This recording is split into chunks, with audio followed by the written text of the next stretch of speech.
process of interrogation. So some words might sound like interrogation or investigation, but I'm not a lawyer, so just bear with me on that one.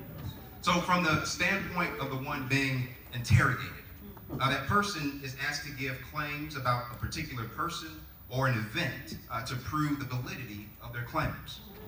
Questions that may be asked of this person can include, where were you at a particular time? When did you get back home? Who were the people that accompanied you? What time did you receive a certain text, or did you make a certain phone call? And in some cases, it might ask you to produce an alibi so you can indeed prove the truth to your statements.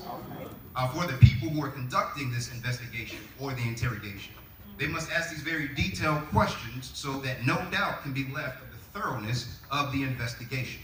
The people must give an account to their superiors that they have indeed followed procedures and protocol for the people and for the witness, so that they know that it is true. Now follow me here, Cornerstone. Not only must interrogators listen to the people that are in the room currently, in a larger case, they must also listen to many statements of people, okay? And they must determine if those statements are valid or false, depending on what they've heard from similar facts from other people. If it has been proven that the one being interrogated was telling a lie, then the interrogators can no longer trust the accounts of that person. They must break down all the information they've heard from various accounts. But if the accounts are true, although they might vary slightly, investigators can then begin to piece together a series of true events that may help them solve whatever matter is at stake. It is in this process of interrogation and investigation that makes the Gospel of Luke so special. And we're going to teach Bible a little bit here, church. If we were to look at each gospel has a particular witness to the events in the life of Jesus. So each gospel has a particular audience and message that is being projected through the stories within its pages. You see, in the Matthew's gospel, he speaks to an audience that is Jewish. The agenda for the author of Matthew was to authenticate that Jesus is indeed the Messiah, so that they could accept him as the Son of God. That Jesus is the one that the prophets prophesied about, on whom Israel is waiting on. In the Gospel of Mark, the author is speaking to a community who's dealing with frailty, suffering, failure, persecution, and ambiguity in who they are. Mark is the shortest gospel, and it presents Jesus as a right now Savior for the audience. As stories within the pages of Mark seemingly jump in a hurried fashion. The Gospel of John.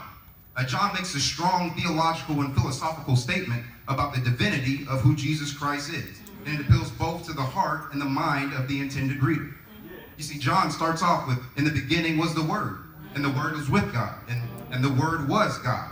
And the same was in the beginning with God, and all things that were made by him, and without him was not anything made what was made. You know it, church. This is a Bible reading church.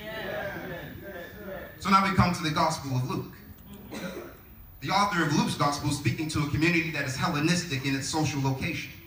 That is to say, a group of people who were Greek culturally in their identification. The detail that Luke goes into about Jewish customs and courtesies tells the reader that the audience was not intended for the Jews, but for the Gentiles. In Luke's gospel, the audience values information that gives them insight into Jewish culture. The audience values true and accurate information about Jesus' life so that they can indeed make an informed decision about following Jesus. It sounds like some folks today. You need all the evidence in the world to accept the truth about who Jesus is, the Savior of the world. But that's okay. Luke provides us with that evidence. What Luke does in his gospel is provide specific details of the life and mission that other gospels don't account for. Now remember, church stated earlier, part of what gives an interrogation in truth is that you might have various statements that aren't the same, but still lead to the truth. So what are some of these things in Luke's gospel that are different from other gospels that lead us to the truth? All right, well, can you imagine the story of Jesus without the birth story of shepherds in a manger? Well, we can thank Luke for that story. Yeah. Can you imagine the parables of the Good Samaritan, the prodigal son, and the parable of the rich man and Lazarus? I know this church is full of Bible readers, so I won't go into all the details that Luke goes. But we can thank Luke for those specific details. At the start of this particular gospel in Luke, the author states that he has taken the task to provide an orderly account of those eyewitnesses and servants of Jesus to write this gospel for a gentleman named Theophilus, so that the truth will be made known. You see, from this vantage point, we see Luke interrogating all accounts that he has seen about Jesus and putting together what he has gathered to make a true, informed gospel. Like an interrogator today, Luke has investigated the witnesses and interrogated their claims to compile this gospel. Look at your neighbor and say an interrogation of the gospel. So not only do we see Luke investigating eyewitness accounts, we also see within the pages of Luke that the gospel of Jesus is being investigated. Say the gospel of Jesus. Because of the audience that this gospel is for, everything about Jesus' life had to be interrogated to give truth, validity,